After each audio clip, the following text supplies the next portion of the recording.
Prophète Ézéchiel. Mbote, merci. Ça va très bien par la grâce de Dieu. Tozo évolué malamu. Nzambazo sunazo bate la biso. Vraiment, ça va très bien, ça va très bien. Merci. Vous êtes devant le micro et la caméra Sangoya Congo. Pour le de l'actualité et Mbomba. Prophète Ézéchiel, Bitumana Est et Bandaka. Mais qui nous le lot, tout le monde a battu. On a béni, Bazali pour le temps. Et Tokomi Wabi, Nelly Kambo et Tani Mbomba.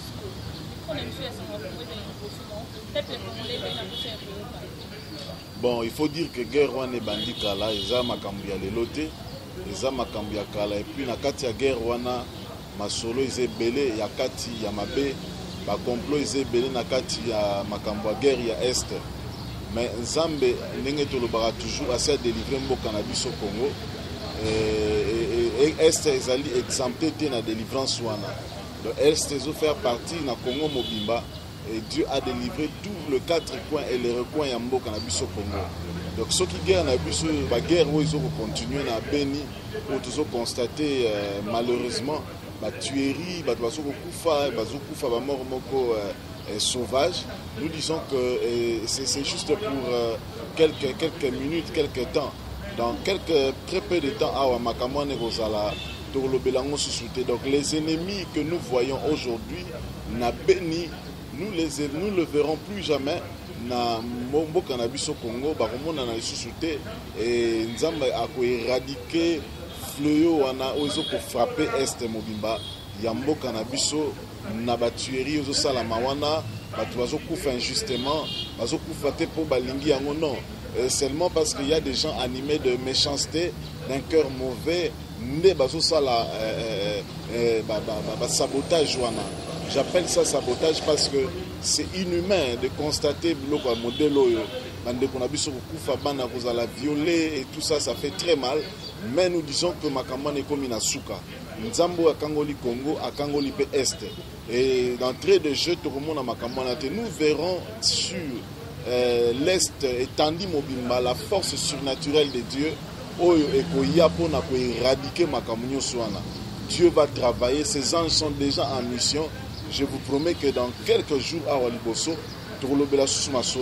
parce que Mboka na biso za déjà Mboko yo Nzambe asi a joué contrôle nango pe apesi yango na maboko ya ba Congolais.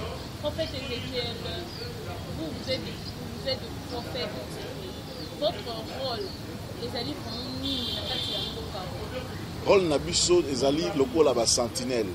Tozali bato yo tozo komona likambu tozo ko annoncer likambu ya mabe to peko ya malamu tozo ko annoncer yango afin que peuple azala éveillé, peuple azwa mayele, peuple ayeba neni ko se conduire. Rôle na biso ezali ko pesa peuple directive, le chemin à marcher à apprendre pour la réussite ya Mboka na biso. Bible zoloba na 2 Chroniques 20 verset 20 na désert ya Tekoa wana Josaphat qui parlait au peuple de Juda et aux habitants de Jérusalem sur la confiance en Dieu et la confiance en ses prophètes. Alors confiez-vous à l'Éternel, votre Dieu, vous serez affermis, mais en ses serviteurs le prophète, vous réussirez. Donc je pense que rôle nabiso tout ça un rôle moko prépondérant, rôle moko important na kati ya Mboka na biso. Et c'est kaka na ba oyo bazana kati ya ba faire ya gestion ya Mboka bazana ba oreille na bango ezala ouvert à l'écoute de l'insi par le Seigneur et du directive ya Nzambe pour makambo ke malamu. Donc tous ala na kimia batunyo sur la diaspora o bazola na ngai na osenga na bino bozala kimia. Ici tout va très bien. Tout va très bien. Non, mais nous parlons, nous avons l'œil de l'aigle, nous avons l'œil spirituel. Je ne vois pas ce que les gens voient ici. Moi, je vois au-delà de ce que les gens voient. C'est-à-dire, au-delà, il y a la guerre. Je vois, au-delà, il y a la tuerie. Je vois la paix. Donc, tant qu'il y a paix, et c'est pour qui n'a pas de et Bisso, le prophète, toujours pour annoncer déjà les Cambo que Dieu va frapper quiconque s'élèvera contre le bonheur du peuple congolais, quiconque va s'acharner contre le Congo, Nzambe a humilié. Et sa parole mais je pense que Bino Lokola Bapanzi Sango, vous êtes quand même témoin, il y a humiliation, il y a ennemi à Congo. Et ce n'est pas fini, la liste est encore longue. Vous verrez comment Dieu humiliera ennemi. Il y a bonheur, il y a peuple congolais. Parce que Dieu a déjà délivré son peuple. Donc quiconque veut le loco pekisa, somi yabana Congo, que le loco en obstacle contre le bonheur du peuple congolais, il rencontrera Dieu sur son chemin. Donc vous comprenez vous-même que c'est mieux de Kobundisa Moutou, peut-être intervention, mais quand tu as un combat avec Dieu, qui peut combattre Dieu et vaincre? Donc c'est ce que je peux dire. Tous à la Nakimia Makambuza Malam. En fait, Ezekiel, avant ou après les élections, pour mon qui va finir, il va faire écran pour le Félix Antoine Tshisekedi, Wana Avant, et M. Chadar, et Zambia. Mon qui, monsieur le président Félix Antoine Tshisekedi, est le président de la République. Et après ça, tout le monde qui va nous dire, il y a un président de la République, donc il y a une Zambia, il y a une Zambia. D'autre part, vous avez dit que nous avons un vous avez dit qu'à est-ce que vous n'avez pas dit que vous avez un micro, na biso ya sango ya ko bande ko bazali kuna bande ya na est kuna bazali ko komela biso ko bande azali ko komisa nini ko kimia ezali eloko bazobongisela bango oyo d'abord bango baza na besoin ya miracle mosusu te que la paix na kati ya mboka na bango parce que za mboka oyo et saigné mingi donc depuis plusieurs années. Alors le miracle pour Bongina Est, c'est le miracle de la paix. Je crois que c'est aussi parmi les prérogatives du chef de l'État instaurer la paix dans Katia Est. Donc la paix est déjà là, la paix est en gestation. Bas à la Kimia, dans quelques jours Makambu et vous à la Kimia. Oui, bah c'est juste pour paix de temps. C'est juste pour paix de temps. Ça, c'est l'action de l'ennemi. L'ennemi, quand il est en perte de vitesse, et donc, crie à Souka, ils ont agitation à Souka. Mais vous ne verrez plus ça dans quelques jours. Je vous parle comme étant le voyant du Congo, que dans quelques jours, Makambo, on ne parlera plus de ça dans notre beau pays, le Congo. En fait, c'est juste pour paix du temps. Mais tout à l'heure, on a papa et famille, et là, on n'y a pas la carte mais c'est juste pour paix du temps. Donc, pas pour paix du temps, pour que si faisant non, mais non, quand on dit que c'est pour paix de temps, ça dit que c'est pour paix de temps la souffrance que ne sont pas des étrangers, ce sont nos frères congolais, nous sommes tous congolais, ça fait très mal. Ils ont besoin de famille, ici, non, c'est le peuple congolais. Nous sommes tous une famille. Donc quand nous perdons des gens à mort sauvage, comme si c'était dans un abattoir, ça fait très mal. Mais nous avons prié le Seigneur. Le Seigneur nous a déjà exaucés. C'est par rapport à cela que nous disons au peuple congolais de garder silence. L'Éternel ne combattra pas, mais il combat déjà pour nous. Et vous verrez dans quelques jours comment le Seigneur est en train de combattre pour nous par rapport à l'histoire au Nyon Sotozo Lobela. En fait, Ezekiel, la République démocratique du Congo, quand on est pour aller pour contribuer, dollar, vous allez pour matin, mindi, vous allez pour les ce que je vais demander d'abord au peuple congolais, tous à la Kimia, observant l'intervention de Dieu. Tous à la Kimia, Kimia et la Kisi, Zala na confiance dans Nzambe. Tant où ils attendent Nzambe, dollar et mati, c'est pour quelques minutes, c'est pour quelques temps. Et ça, c'est pas pour l'éternité. Et tous ceux qui sont à la base, il y a Makambo, tout ce qu'on voit ici un peu partout par rapport à la souffrance du peuple congolais. Je vous dis, observez de vos yeux, vous verrez la rétribution des méchants. Bon, ce qui fait que dollar et mata, comme maintenant là je n'ai pas vraiment la maîtrise de ce qui fait que le dollar et mata brusquement Nengwana nous a surpris d'emblée dollar et mati Nengwana. Donc je ne vais pas dire ici ce que les gens disent à côté où ça est là, ce qui est à la base il y a dollar réseau mata, mais c'est que moi je vais dire que la souffrance actuelle, les souffrances du temps présent ne seront pas comparables à la gloire à venir, et c'est dans l'avenir proche. Nous toujours la gloire.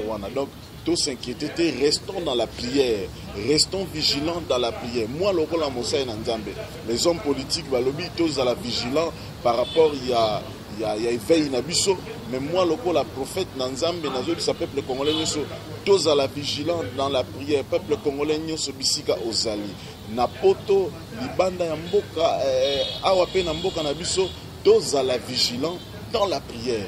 Dieu est celui qui exauce les prières, Dieu est celui qui écoute les prières. Dieu avait déjà écouté la prière de son peuple et nous restons au poste toujours dans la prière.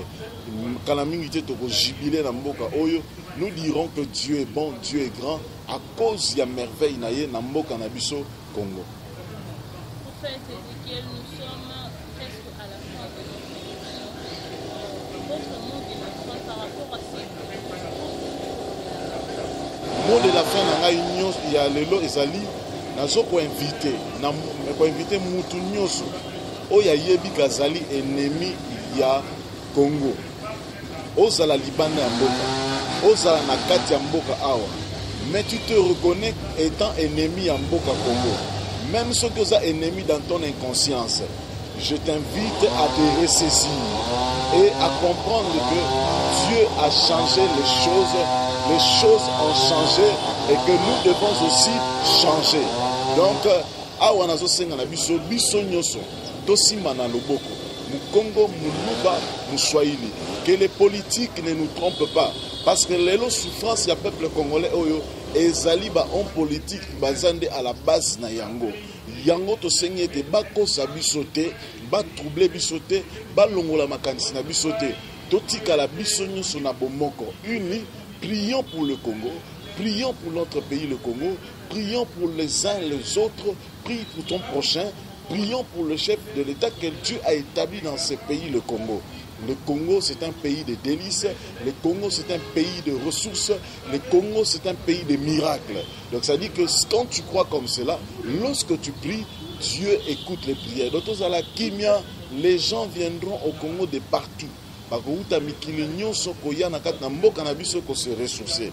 ils attendent à mettre à nu les ennemis du Congo. Et le monde entier verra comment est-ce que Dieu humiliera les gens qui luttent contre le bonheur du peuple congolais.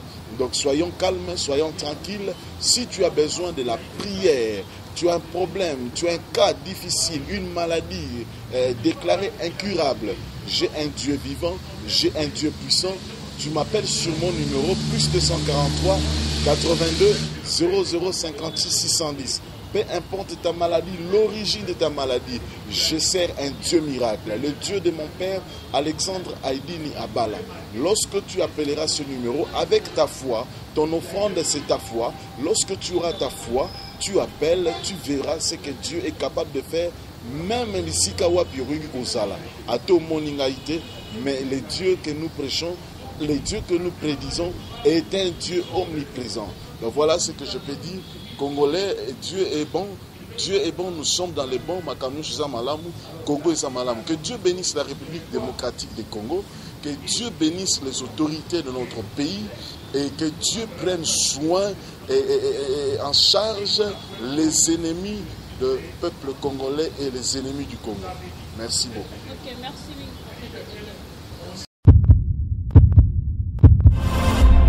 Eshima, votre magazine qui bat au rythme de l'actualité. Une réponse à vos besoins en information, un éclairage dans divers domaines. Impartial, documenté, instructif. Eshima au cœur de l'info. Retrouvez la nouvelle édition. Exclusivité, Sakombi Molendo, le réformiste qui vient stopper l'hémorragie, suspension des fonctionnaires peu intègre, numérisation des titres fonciers et climat de confiance avec les collaborateurs, le nouveau gestionnaire des terres congolaises fixe les nouvelles règles de jeu. Focus, Lambert Mindi, Omalanga, le souverainisme comme un dogme. Redressement délaissé, Tomaluaka Losenjola, l'homme de la situation. Dossier Eshima, fini les vacances, vive les rentrées. De la politique au judiciaire, en passant par les scolaires, les derniers trimestres de l'année 2019 en RDC est décoiffant. Économie, BCC, un cadre des rétrocommissions et détournements à passer au peine fin. Découverte, Claude Ibalanki et Colomba, les coordonnateurs du MNS au centre de l'action de Félix Tshisekedi dans le Grand Lac. Les dialogues et pourparlers en RDC qu'en tire le peuple. Tubaou, la clé de la mythologie kassaïenne. Retrouvez l'intégralité du magazine Eshima dans les kiosques. Eshima Magazine, un nouveau standard d'information.